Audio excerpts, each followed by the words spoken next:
from Colab also we can publish to our GitHub. So directly you see this menu file, then you go to save a copy in GitHub. So you will, if you are authorized, link it both. Otherwise the login process will work. So directly it will take you to your account where you have stored it. You can create a branch, or if you are, you can store it in whatever branch. I am just putting it in the main branch now. So in the GitHub, now you can change the file path or name, whatever you want, and this tick mark will give you back a link to the Colab. So whoever goes to that GitHub page, he can directly click and open it in its Colab. That you will see now. So you just see this. This is, I have placed it in the Colab account. So you just see at the top you will get a link pointing to open in Colab, and you will get the link at the top also.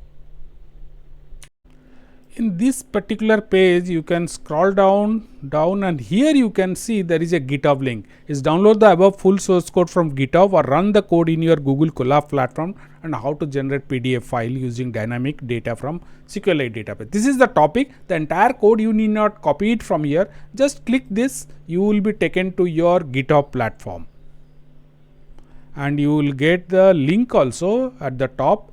So you will get, yeah, you can use this, click this button at the top, open in your Colab.